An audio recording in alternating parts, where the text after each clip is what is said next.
From the cross to the throne, from death into life, he went for his own. All power in earth, all power above is given to him for the flock of his love.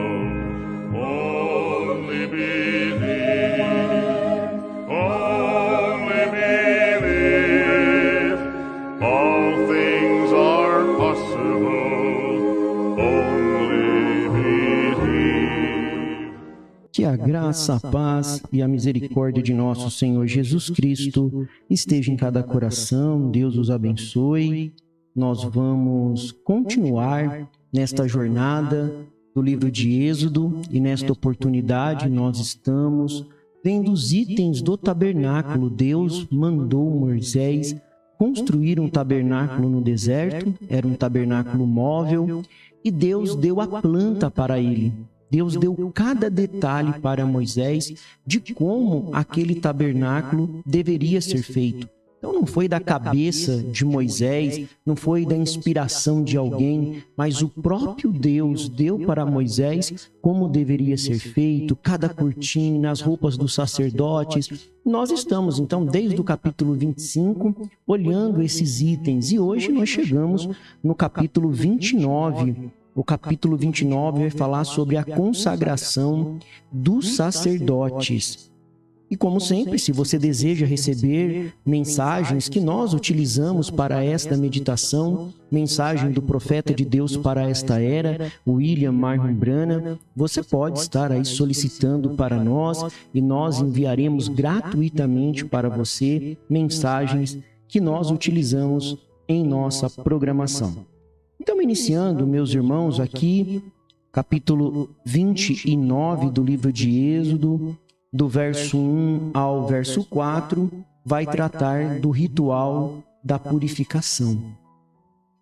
Eu vou destacar o verso 4, que ele diz assim: E trazerá também a Arão e a seus filhos à porta da tenda da congregação, e os lavará com água.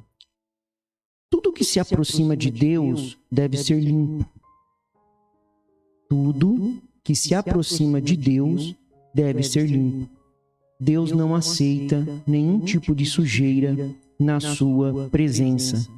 Aquele que quer se aproximar de Deus, ele também tem que passar por uma limpeza. Aqui no caso, o ritual de lavagem, ele representa a purificação espiritual e a separação para o serviço sacerdotal. Lembrando que nós estamos vendo desde o capítulo 28 a questão da veste sacerdotal, a veste do sumo sacerdote, os itens que tanto o sacerdote como o sumo sacerdote utilizavam.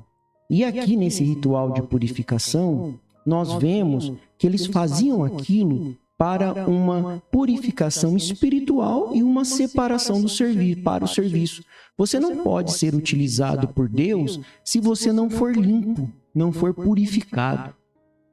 Não tem como Deus usar um vaso sujo. Deus só habita em um vaso limpo. E nós, irmãos, temos que nos aproximar do Senhor Jesus Cristo da mesma forma hoje. O que nós encontramos com muita tristeza são pessoas que querem se aproximar de Deus de qualquer maneira, de qualquer forma. O profeta de Deus para esta era, William Martin Branham, ele nos explica que nós somos perfeitos, somos purificados. A nossa purificação, ela vem através do sangue de Jesus Cristo. Mas para ter esta purificação, nós vamos ter que aceitar o nome de Jesus Cristo em nossas vidas.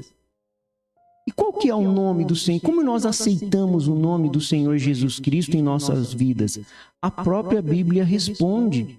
Atos 2:38. Arrependei-vos e cada um de vós seja batizado em nome do Senhor Jesus Cristo, para perdão dos pecados, e recebereis o dom do Espírito Santo. Então a própria palavra de Deus nos fala. Você tem que ser batizado em nome do Senhor Jesus Cristo. Você tem que se arrepender dos seus pecados. Se você não for batizado em nome do Senhor Jesus Cristo, você não alcança essa purificação. Eu vou repetir de novo o versículo para ficar bem claro. Arrependei-vos e arrependimento primeiro, arrependei-vos e cada um de vós seja batizado em nome do Senhor Jesus Cristo para a remissão ou para perdão dos seus pecados. Você também tem que passar por esse ritual de lavagem. Qual que é o nosso ritual de lavagem? O nosso ritual de purificação hoje? O primeiro passo é esse, é o arrependimento. Depois do arrependimento é o batismo. E você vai receber esse não. O batismo não te salva, mas ele é uma confissão pública daquilo que já aconteceu dentro de você, que você já se arrependeu. Então o batismo não salva ninguém. A questão não é essa, nós não estamos falando que o batismo salva, mas o batismo é um passo que você dá dizendo, eu recebo o nome do Senhor Jesus Cristo na minha vida, porque Ele fez uma transformação interna, Ele me purificou, Ele me lavou internamente. Então isso vai se refletir no seu exterior. Nos versos, do verso 5 ao verso 9, a gente vê a questão da unção com o óleo santo. No verso 7 diz assim, ó: então tomarás o azeite da unção e o derramarás sobre a sua cabeça e ungirás. Óleo na Bíblia, a unção aqui, o óleo, ele vai representar para nós no tempo presente o Espírito Santo. Então, azeite que eles utilizavam, óleo que eles utilizavam, sempre na Bíblia ele representa o Espírito Santo. Então, primeiro tem que ser limpo. Depois vai ser cheio do Espírito Santo. E recebereis o dom do Espírito Santo. Então, primeiro tem que ser limpo, purificado. Depois que for limpo, você não fica vazio. Então, depois que for limpo, você é purificado. Como que você é cheio disso? Você é limpo e depois você é cheio do Espírito Santo. O sacerdote primeiro era lavado e depois ele era ungido. Então, esse óleo que o sacerdote ali simbolizava o poder do Espírito Santo, o poder de Deus, para ele poder exercer o sacerdote. Senão ele não tinha como. E hoje? Como que nós temos poder para vencer todas as coisas que vêm contra nós? Toda a adversidade. Por isso, meus amados irmãos, eu tenho sempre repetido, não adianta você querer se aproximar de Deus de qualquer maneira. Nesse estudo dos itens do tabernáculo, a gente vê o quanto Deus cuida dos detalhes, da ordem, cada coisa no seu lugar. Isso fala também da unidade do corpo. O corpo tem cada um no seu lugar, cada um para a sua função, cada um para a sua atividade. Agora, para que cada um, independente da função que Deus te colocou no corpo, você não pode se aproximar de Deus sem ter essa unção. Você não pode se aproximar do trabalho de Deus, melhor dizendo, sem ter esta unção. Você tem que ser ungido, capacitado para o serviço. O profeta de Deus para esta era, ele nos diz que nenhum homem deveria subir na plataforma sem antes encontrar com um pilar de fogo. Assim como Moisés encontrou com um pilar de fogo e recebeu seu comissionamento para ir lá e libertar os filhos de Israel. Esse óleo da unção é muito profundo. E onde está o pilar de fogo hoje? Aonde está aquele pilar de fogo, aquela coluna de fogo que apareceu para Moisés? Ela não está num sistema religioso, ela não está num conjunto de filosofias ou de um conjuntos morais, não está. Ela está numa mensagem que Deus enviou através de um profeta. Este é o pilar de fogo hoje. Sem esse pilar de fogo, nenhum ministro deveria subir na plataforma para apenas falar do seu próprio conhecimento, levar o povo a um fanatismo, porque são dois lados, né? Ou leva o povo para o fanatismo, ou leva o povo para o formalismo.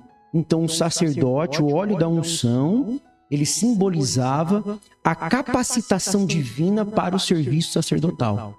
Então, ele representava aquela capacitação. E hoje, o óleo da unção hoje é o Espírito Santo dentro de nós, que Deus nos dá através da mensagem revelada para o tempo presente.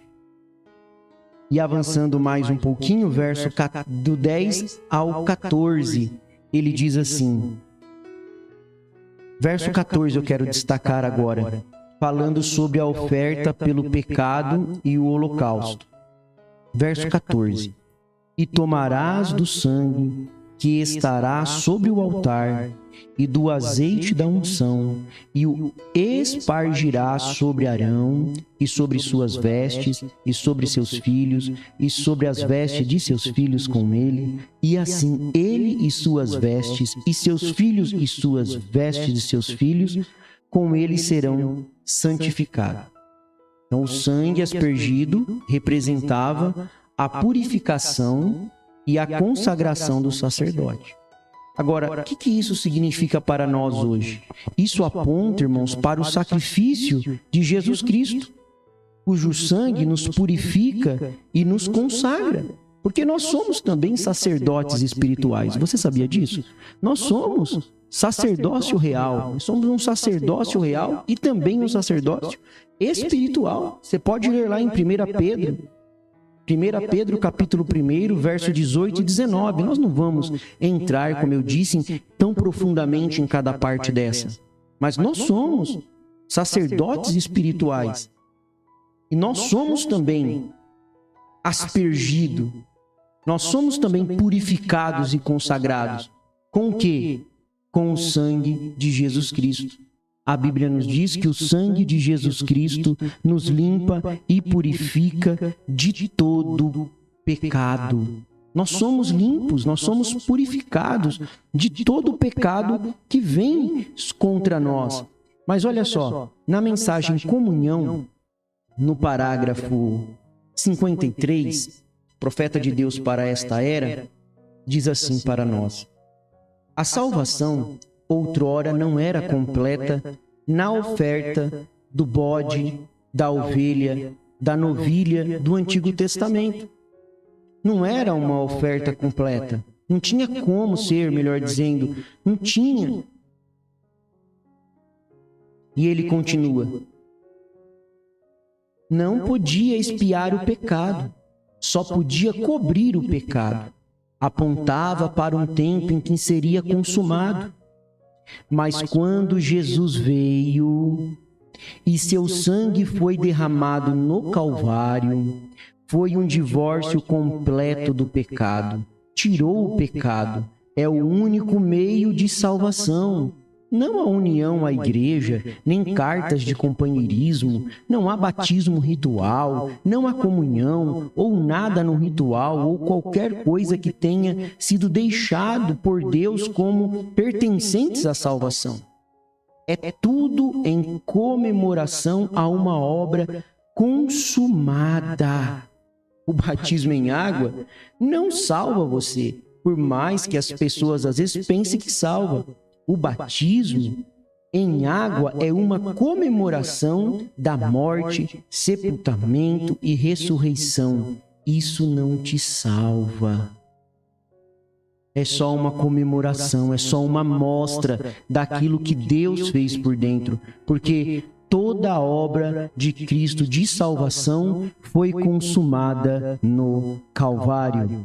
O Senhor é a força da nossa vida. O Senhor nos livra dos males deste dia e nos guarde para a hora da sua aparição. Eu sou feliz com Jesus. Deus os abençoe, Deus os guarde. Até a próxima programação, se Deus assim nos permitir.